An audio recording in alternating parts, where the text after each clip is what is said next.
Hey everybody, welcome back to Battle Ready Inc. So today's deck profile, we're going over Rosemon. I was a little apprehensive about posting this deck profile for you guys. I've been kind of working on it in the background a little bit.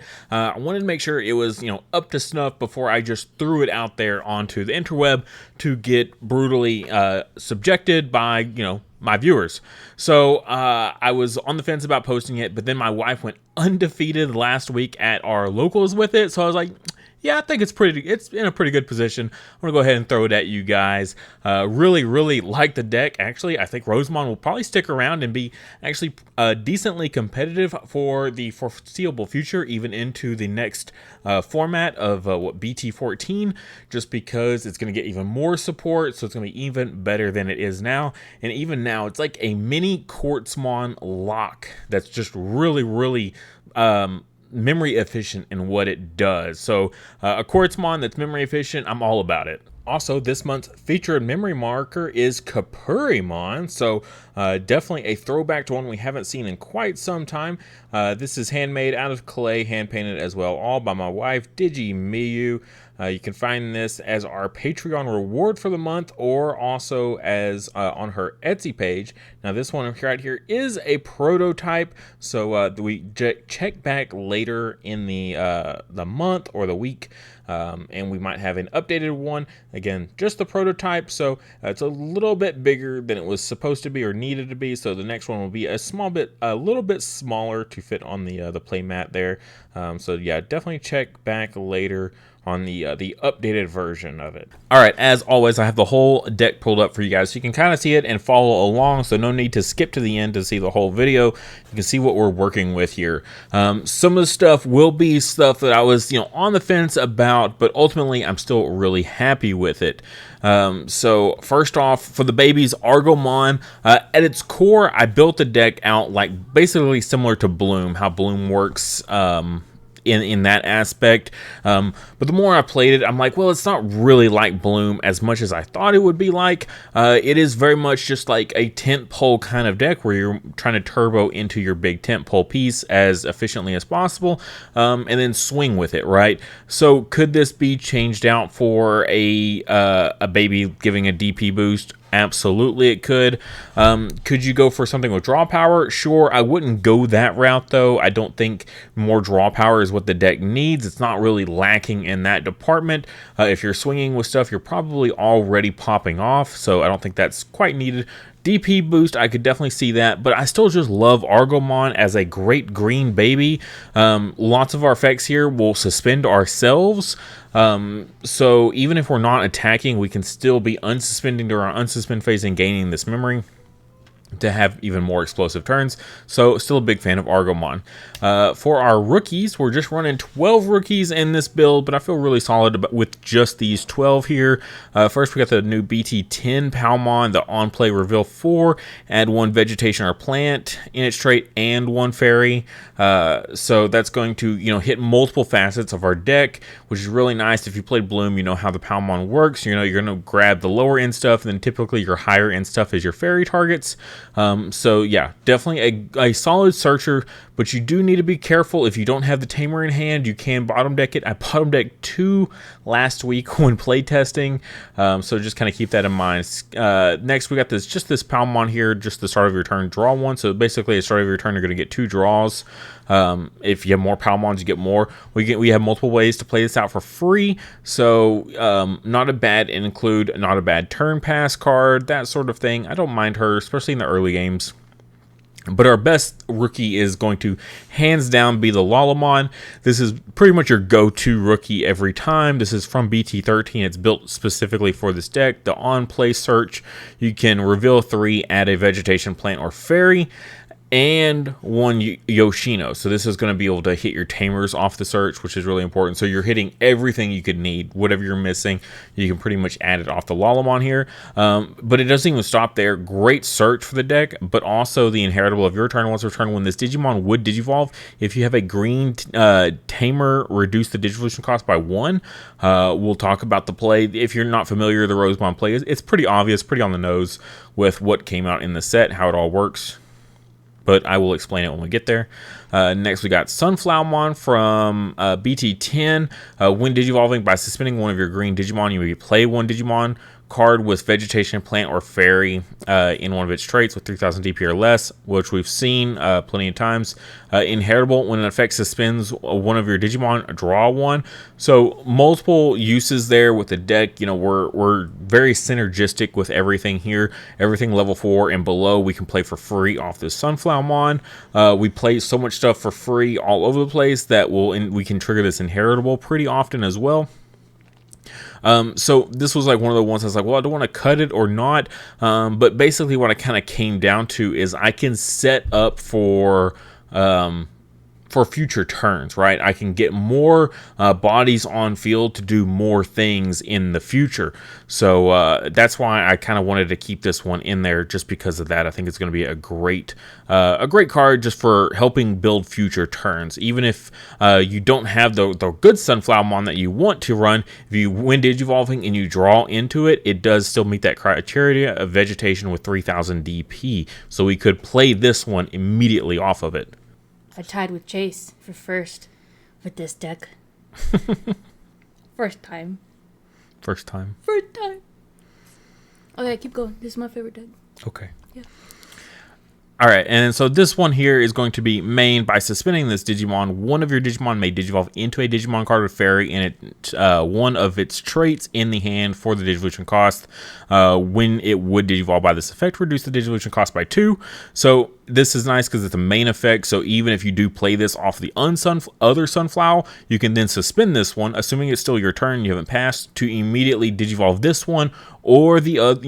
I think it's specifically by suspending this Digimon, one of your Digimon may Digivolve. So you can suspend this one to Evo that first Sunflower. So really kind of like neat synergy that you can do there. Anything, it doesn't have to be, you have to suspend this one, but anything else can Digivolve. So really cool stuff with this one. And then Inheritable, same as the Lalamon there is, well, when this would Digivolve, if you have a green tamer, reduce the Digivolution cost by 1. All right. So, Sunflower Inheritable and Lalamon Inheritable, very, very pivotal stuff. And then just rounding it out, throwing in the red Vegemon here, 3000 DP with Vegetation here. Keep in mind, I've seen people cheating when they're playing Bloom Lord. They're running the other, I think it's one of the other Vegemons, and it's not a Vegetation. For some reason, it's not a Vegetation. It's 3000 DP, but it does not have the trait Vegetation. So keep that in mind when you're doing your building here, that, when you're playing stuff like this that is very specific on what you can play, Vegetation or Plant. It's got to meet that criteria. All right, and I think the other one's like a carnivorous something or another. So yeah, just a nice little addition. 1 Evo cost, easy to turbo out. 3, even if you have to skip your rookies and go straight for this, 3 play cost, still not that bad. You can go right in turbo into like a Cherrymon or something like that for defensive purposes. Moving on from there, though, our primary level 5 is definitely Lilamon. This is going to basically kind of enable our loops here. So when Digivolving, you may play one Yoshino from your hand without paying the cost. And this is a fairy type. So if you go with your Sunflowermon, the new one, you can Evo into Lilamon here for 1 Evo cost. And that's kind of the ideal situation. And then while your opponent has a suspended Digimon, this Digimon gains security type +1. Really going to be easy to trigger our megas. All of our megas suspend something of our opponent's side of the field. So as long as we go into a mega and as long as our opponent has something on field, we'll be able to trigger that Inheritable. But playing the Yoshino for free is very, very pivotal and very idealistic for the deck. Next, I threw in 2 Cherrymons. It does have the Vegetation tag here, but unfortunately, the Sunflowermon ability here only works for fairy types. So it's only going to trigger on the Lilamon there. But that's okay because we do have Digizorption. So it essentially works exactly the same way. So you can use the Sunflowermon to go into Lilamon for 1 cost, or you can, by suspending herself, right, she can go into Lilamon, or you can Digizorption, which is still suspending herself, reducing the cost. It literally ends up exactly the same, going into Cherrymon or using the Sunflower effect to go into Lilamon. And then this is, of course, our redirect here. This is like our defensive tech for the deck, one of the defensive techs. Opponent's turn, once per turn, when an opponent's Digimon attacks, you may switch the target of attack to one of your suspended Digimon. It doesn't even have to be Cherrymon. It can be something else. So, really fake your opponent out there and redirect them into something they weren't expecting. So Cherrymon, very, very cool, very good defensive ability there. And then I do have the Blossomon. So Digisorption 3 on this one. Again, vegetation, so we can hit it off of our searches if we do need it. Digisorption 3, so we can go into Blossomon for free here on top of our rookie. All right, and next up is the main mega for the deck here until BT14 comes out. This is pretty much the only Rosemon you want to see. We have the other one in here basically for name only, to go for burst mode, to still have a target to Digivolve on top of. But when Digivolving, by suspending one of your opponent's Digimon or Tamers, unsuspend this Digimon. So even if we can't use the Sunflower Lilamon ability, right? We can't go into her for 1 Evo cost. We could still Digisorption to go into one of the other 2, and then we go into Rosemon right afterwards, and Rosemon could unsuspend herself. So it doesn't matter which 3 of our level 5s we go into. As soon as we go into this Rosemon, she's going to unsuspend herself and be right back in the fight again. Again, as long as you're keeping it on your turn, which there's great ways to mitigate that in this deck. All turns, once per turn, when an opponent's Digimon or Tamer becomes suspended, suspend one of your opponent's Digimon or Tamers. So basically, if you use the when Digivolving effect, you can suspend 2 things. That's really cool. It's also an all turns effect. So if your opponent attacks with 1 Digimon, you could then suspend another Digimon on their side of the field. So they attack with 1, you basically take a second one out of the fight. So very, very good offensive and defensive ability there. And then, of course, we do have the starter deck 4. I debated which Rosemon to include. This was the only one that really felt like it still worked decently in the strategy. Out of all the Rosemons that exist, this was the only one that I really liked. So we still got the 3 Evo cost here. When Digivolving, one of your opponent's Digimon can't attack or block until the end of their next turn. So again, it's not as great as our other Rosemon because it doesn't actually suspend it, but it still does lock the opponent down. I think that's one of the biggest takeaways, is definitely trying to control your opponent from not crushing you. So we still get a little bit of value there. Unfortunately, it does detract from the Rosemon burst mode ability here, because we're not actually suspending a target, so we're not going to get this when attacking effect. We can't trigger it as much because we're not suspending it. So for those not aware, burst mode Digivolve, you can Digivolve for 0 on top of the specified name, basically whatever the beginning of the name is. Rosemon here, burst mode. You Digivolve for 0 by returning its specified Tamer to hand. This works for all the burst modes that exist in the game. You bounce the specified Tamer to hand, and you Digivolve for 0. So that's really great. At the end of the burst Digivolution turn, trash this Digimon's top card. Now you could Digivolve this for 5 just normally, and it's going to just chill there for the rest of the game. Not bad, okay? Like, by any means, you can just have this Rosemon burst mode just in play, until your opponent clears it or whatever the case may be. However, their opponent removes it from the board options. You hit into something in security. When Digivolving, suspend one of your opponent's Digimon and one of their Tamers until the end of your opponent's turn. All of their Digimon and Tamers don't unsuspend. So they can't use abilities like option cards or Digimon effects or Tamer effects to unsuspend. Nothing works. It's stuck suspended. And then when attacking, trash the top card of your opponent's security stack for every 2 of your opponent's suspended Digimon and or Tamers. And that's where the real power of this deck comes in on this one, is that, for every 2. So we do lose out on the second Rosemon because it doesn't actually suspend anything, but the main Rosemon here still does, and then our burst mode also does. So we're getting, essentially we could get 4 targets suspended by Digivolving into both Rosemons. So Rosemon and then burst mode as well. So 4 targets, and then you're good to go. And then at the end of their turn, if you burst mode Digivolve, it goes back to hand, which isn't necessarily a bad thing, because if you have a second Rosemon and a Yoshino, you can do the whole combo again, and basically you're going to hit your opponents, suspend them and leave them stunned again. And that's where the Quartzmon effect kind of plays in, where as long as you can keep going into Rosemon turn after turn after turn, you can just keep your opponent's board locked down for an indefinite amount of time until you run out of burst modes to basically go into. Yeah, I really like this card. It helped me against Ulforce. with all those Renas. Oh, yeah. I burst moded into this last Friday, and I did it just to suspend all of their stuff so they couldn't unsuspend it next turn or they would have won.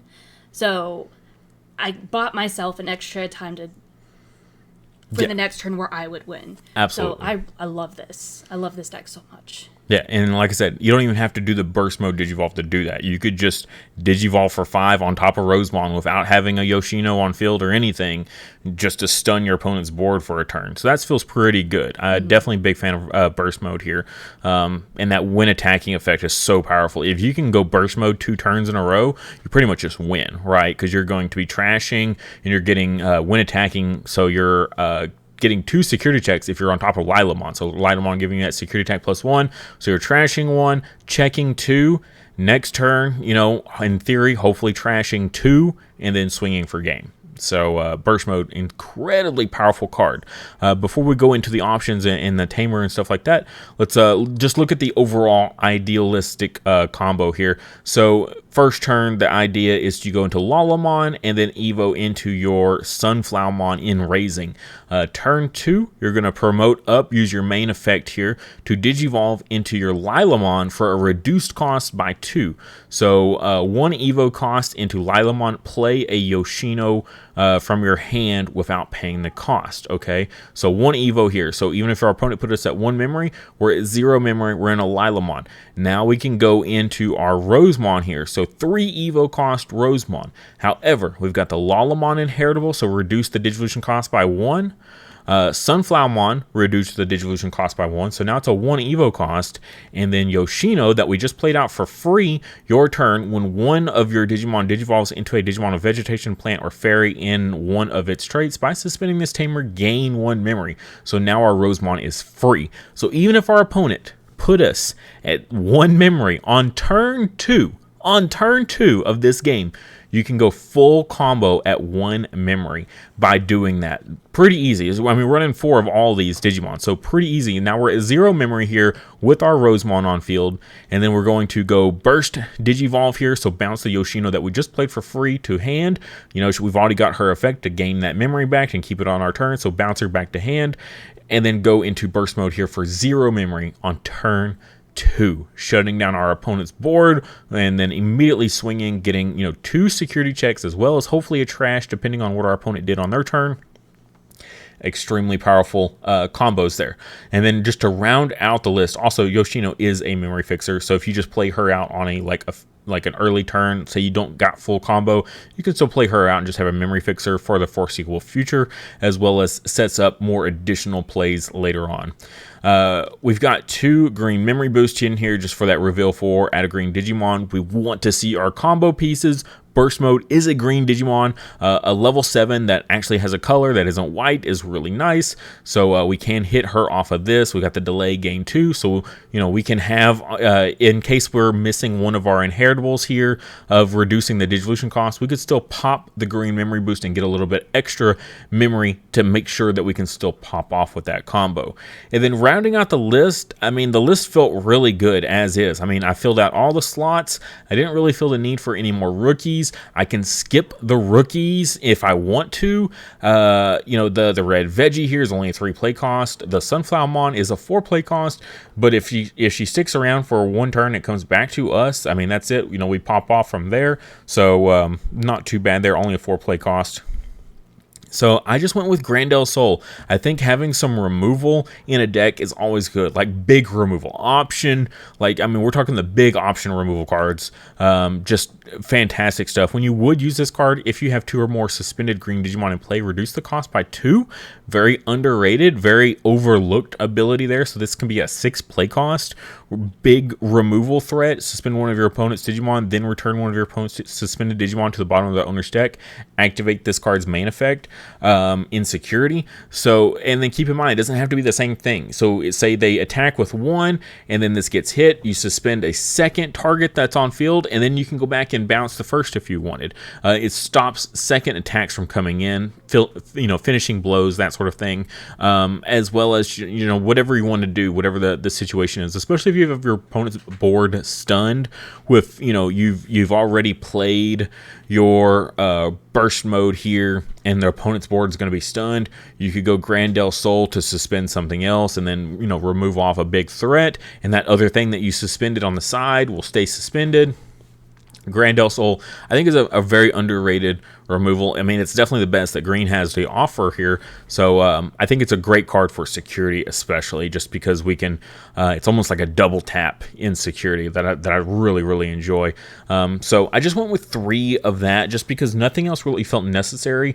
I didn't want to go with any crazy text. You know me, I don't like to get too watered down with too many texts on what the decks can do. I just wanted this deck to do what it's supposed to do, just as efficiently as possible. And like I said, I built it for my wife. I didn't want too many crazy one-offs here and there that would distract away from what the ideal plays of the deck are. So that's why we kept it. Another reason we kept it so simplistic. In addition to, I just personally also like to keep decks as simplistic as possible. So nothing else really felt needed, especially in a format where we can have some real big issues. In some situations, decks don't have an out for it. We only get to 15K. If there's anything bigger than 15K, we can't out it. So unless we want to crash with it, but if it's 15K or higher, we're just pretty much just up a creek. So Grandel Soul, I think, is a must for those situations, absolutely. So that's why I think it's definitely an include. Normally I only run 2 big removals like this, but I was like, well, what else do I want to run? I could run the green memory boost up to 4 if I really wanted to. Not a bad choice, just because, like I said, getting into the combo pieces is very, very essential. But I think 3 and 3 felt fine for me, so I don't mind it at all. But that is the total of the deck. If you guys have any questions or suggestions for the deck, like stuff like Red Veggie, I wasn't too sure about it, but it felt fine, so I didn't mind it there. And then like the Palmon here, just start of your turn, draw 1. It's a vegetation. We can hit it off searches if it's the only thing we hit or whatever like that. So again, I don't mind it. Not like it's a must-have for the strategy or anything like that, but still solid. And then same with the Argomon. Nice when it goes off, but not like it's needed for the strategy. So that's just my thoughts there. Everything else, though, besides those, feel really, really good, and I really enjoy having them in the